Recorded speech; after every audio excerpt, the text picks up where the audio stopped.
বিপদের ওপরে বিপদ, পিছু ছাড়ে না আমার। কি বলবো আর। গুড মর্নিং তো বলাই যাবে না, যেহেতু এটা কালী পুজোর ব্লগ, তোমরা দেখে বুঝতেই পেরেছো। আর সত্যি কথা বলতে অনেকটা সময় পরেই হয়তো দিলাম। একটু ঘাবড়ে গেছিলাম, ভয় পেয়ে গেছিলাম, অনেক কিছুই যেন ঘটে গেছে সমস্ত কিছু মিলে। কিন্তু আমি একদমই সময় পাচ্ছিলাম না যে একটুখানি হলেও ভয়েস দিয়ে তোমাদের কাছে দুঃখের খবরটা জানাই। কি বলবো, দুঃখের খবর বলবো না, মানে এটাই কপাল ছিল আর কি, সেরকমই মনে হচ্ছে। বা যাই হোক, সবটাই তোমাদের সাথে শেয়ার করব বলেই জলদি যেভাবে পারছি ভয়েসটা দিয়ে তোমাদের সাথে শেয়ার করতে চলে এলাম একটা নতুন ব্লগ নিয়ে। ব্লগ মানে কালী পুজোর ব্লগ।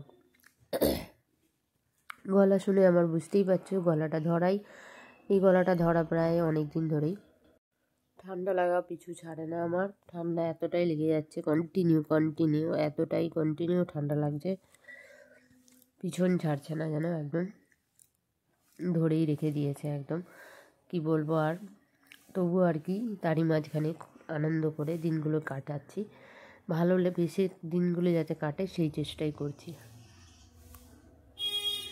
প্রত্যেকটা মানুষই চায় যে সবাই ভালোভাবে বাঁচুক, তো সেই জিনিসটা আমিও চাই।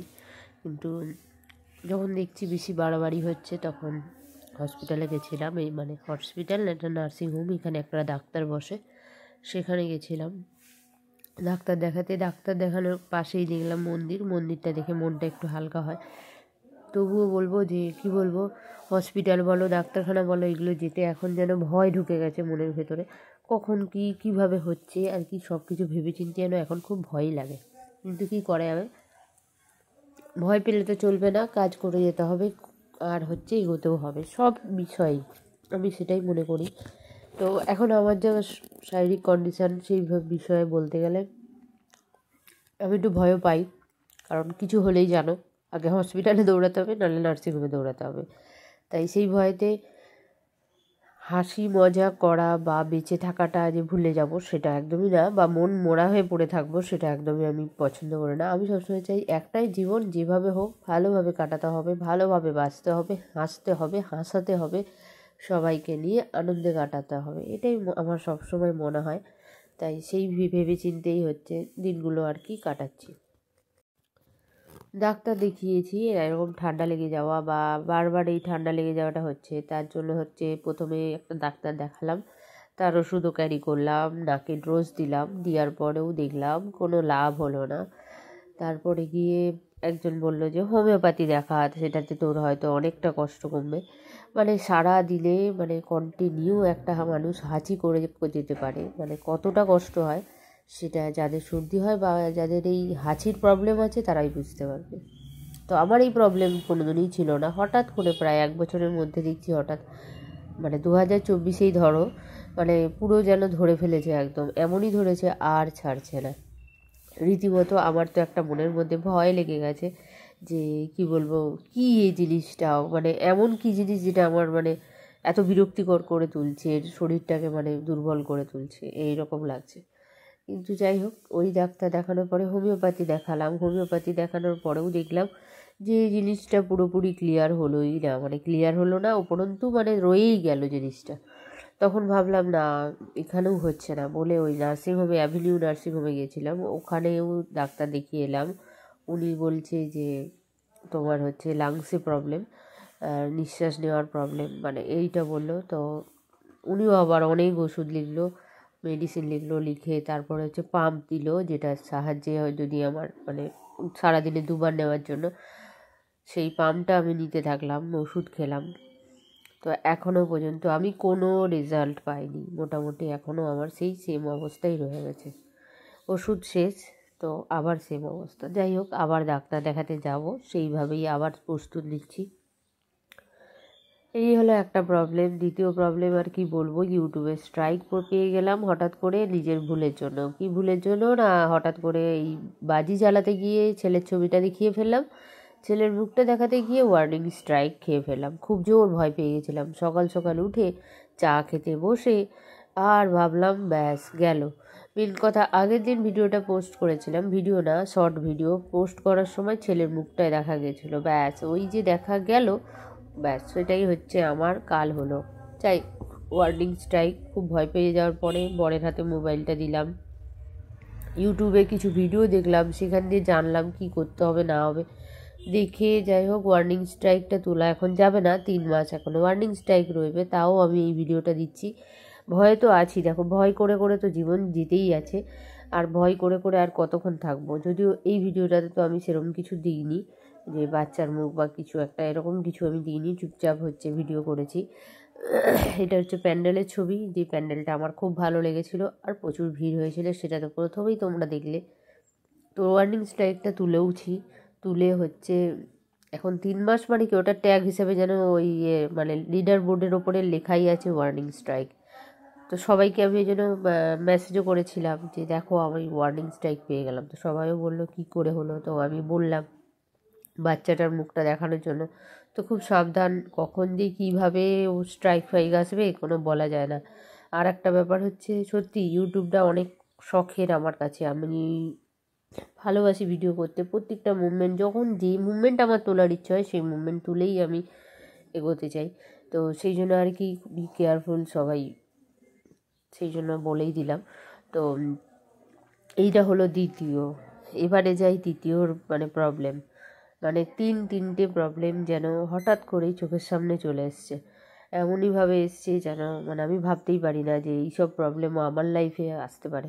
তো বলা যায় না, প্রবলেম তো বলে আসে না, অজান্তেই আসে। তো অজান্তেই আমার শারীরিক প্রবলেম, অজান্তেই স্ট্রাইক, আর হচ্ছে অজান্তেও একটা বড় ঘটনা ঘটে গেছে, যেটা খুব কাছের মানুষ, আমি খুব কাছের বলেই মনে করি এখনও পর্যন্ত। মানে আমার লাইফে যদি কেউ বেস্ট বলে থাকে ওই, তো ওই বেস্ট মানুষটার যে এই অবস্থা হবে সেটা আমিও ভাবতে পারিনি। খুবই কষ্টে মানে লেগেছে, এতটাই কষ্ট লেগেছে সেটা হয়তো তোমাদেরকে কীভাবে বোঝাবো আমি বলে বোঝাতে পারবো না। নর্মালি তোমরা কিছুটা হলেও জানতে পারবে হয়তো আমার ব্লগ বা আমার ভিডিও দেখলে, আমি ওই মানুষটার সাথেই বেশি সময় কাটাই, আর ওই মানুষটাকে নিয়ে দারুণ মজা করি, আর ও আমার সাথে মজা করে। তো দুজনে মিলে আমাদের কিন্তু লাইফস্টাইল একদম আলাদা, মানে বন্ধুত্ব বলো ভালোবাসা বলো সম্পূর্ণ সব মিলিয়ে আমরা। তো সেই মানুষটা হচ্ছে অবভিয়াসলি আমার ননদ, আমার ননদ মানে নামেই ননদ কিন্তু প্রচুর ভালোবাসার মানুষ। সেই মানুষটা হঠাৎ করেই মানে ভাইফোঁটা দেওয়ার পরে বাড়ি যাবে ভেবেছিল। তা আমার মেয়ের শরীরটা একটু খারাপ হয়েছিল, ওরও ঠান্ডা লেগে গেছে হঠাৎ করেই, জানোই ওয়েদার চেঞ্জ হচ্ছে, বাচ্চাদের তো ঠান্ডা লাগেই। তো ঠান্ডা লেগে যাওয়ার ফলে আমরা ডাক্তার দেখাবো বলে দুজনে ঠিক করি যে চলো তাহলে একটা ডাক্তার দেখিয়ে আসি, ওরও ডাক্তার দেখানো হয়ে যাবে, আর তারপরে না হয় তুমি বাড়ি চলে যাবে, কারণ বাড়িতে কেউ থাকে না বেশিরভাগ সময়, যে বাচ্চাকে একটু ডাক্তারখানায় নিয়ে যাবো সেই সময়টুকু আমার সাথে যদি কেউ একটু যায় তো সুবিধা হবে। তো ও ছিল বলে আমি একটু সাহস পেয়েছিলাম যে যে যাই একটু ডাক্তারখানায়।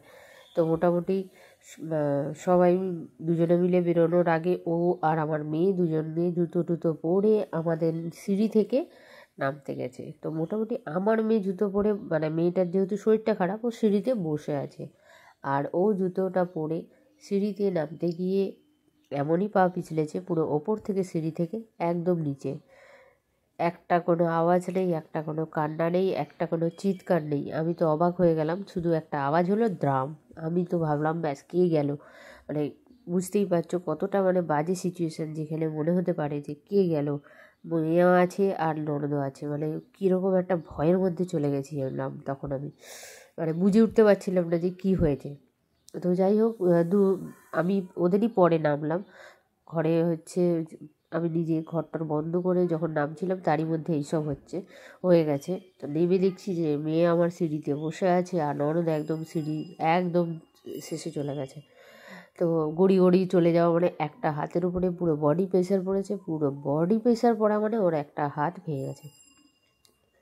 তো বুঝতেই পারছো মানে কতটা কষ্টের সময়ের কথা বলছি, যেখানে আমরা এতটা সময় এতটা ভালোভাবে কাটিয়ে ফেললাম, অথচ এরপরে যে খারাপ খবরটা আমার জন্য ওয়েট করছে এটা আমি ভাবতেই পারিনি। তো খুব ভয় পেয়ে গেছিলাম, ওই যে বললাম বাড়িতে কেউ নেই, তাও আর কি নিজের মনে বললাম, জোর দিয়ে ওকে ডাক্তারের কাছে নিয়ে গেলাম। ডাক্তার ওর অবস্থা থেকে বুঝেই গেছিলো যে ও হচ্ছে ওর হাত ভেঙে গেছে। শুধু এটুকুই বলবো, মেয়ে মানেই যে মানে এতটা কষ্ট যন্ত্রণা ভেতরের মধ্যে রাখতে পারে এটা আমি ভাবতেই পারিনি। ওর ভেতরে যে এতটা কষ্ট হচ্ছিল, কিন্তু ও একটুও না কেঁদেছে না একটু চিৎকার করেছে। আমি ওকে বারবার জিজ্ঞেস করেছিলাম, তুমি একবারও কেন বলছো না যে আমাকে বাঁচাও বা পড়ে গেলাম বা কিছু, তো একটা মুখ দিয়ে ও কিছু তো একটা বের হতো। কোনো কিছু বের নেই, পুরো সাইলেন্টলি ও পড়লো, সাইলেন্টলি ওর সাথে এরকম ঘটনা ঘটলো। এখনও পর্যন্ত ওর অবস্থা ভালো আছে এখনও পর্যন্ত, এই জন্যই বলছি, কারণ এটা তো অনেকদিন পরেই ব্লগটা দিচ্ছি, তো সেই জন্য আর কি বলছি। ওর অবস্থা এখন আগের থেকে অনেকটাই ভালো আছে। ওর অপারেশন হয়েছে, প্লেট বসাতেও হয়েছে, হাতের প্লেট বসিয়ে অপারেশন হয়ে আমারই ঘরে আছে। তো আমি চাই খুব তাড়াতাড়ি ও সুস্থ হয়ে ভালো হোক, কারণ মানে ভালোবাসার মানুষের কষ্টটা কখনোই দেখা যায় না। তাই সেই জন্যই বলা আমার যে ও যেন তাড়াতাড়ি ভালো হয়, এটুকুই তোমরা প্রে করো। ভালো দিন সবসময় থাকবে, খারাপের দিনেও সবার পাশে যে আমি দাঁড়াতে পারবো এটাই আমার কামনা বা এটাই আমার ইচ্ছা সবসময়। তো এই জন্যই আর কি ভিডিওটা দিতে দেরি হলো। প্রবলেমগুলো তোমাদের তো বললামই, কালী পুজোর সাথে সাথে তিনটে প্রবলেম আমার লাইফে এতটা জটিল হয়ে দাঁড়াবে ভাবতেই পারিনি। তো বাজিটাও এবারে ভালো করে ফাটাতে পারিনি। পুরো সব সময় মাস্ক পরে বাজি ফাটানো যায়? তোমরাই বলো, কখনোই যায় না। বাজি ফাটানোর মজা কিন্তু খোলা মনে, আমার মনে হয় মাস্ক পরে কখনোই কোনো কিছু ভালোভাবে করা যায় না। তো যাই হোক, সবাই ভালো থেকো, সুস্থ থেকো। তোমাদেরকে অনেক আপন ভাবি বলেই অনেকগুলো কথা বলে ফেললাম, তাই কিছু যদি ভুল বলে থাকি অবশ্যই ক্ষমা করো। যদি ভালো লাগে, ভালো তো অবশ্যই লাগবে না, তোমরা প্রে করো যেন সমস্তটা ঠিক করে আমি যেন আবার ভালো হতে পারি, আর হচ্ছে আমার পরিবারকেও ভালো রাখতে পারি। টাটা বন্ধুরা, সবাই ভালো থেকো, সুস্থ থেকো। আমার ভিডিও অবশ্যই আসবে, আর হচ্ছে যখন সময় পাবো ঠিক একটা একটা করে ভিডিও ছাড়বো। সব সময় হয়ে উঠছে না, আর সব সময় ভিডিও তোলাও হয়ে উঠছে না। যখন মন করে তখনই একটু আধটু ভিডিও, ফটো এইসবই করি। তাই টাটা, সবাই ভালো থেকো, সুস্থ থেকো।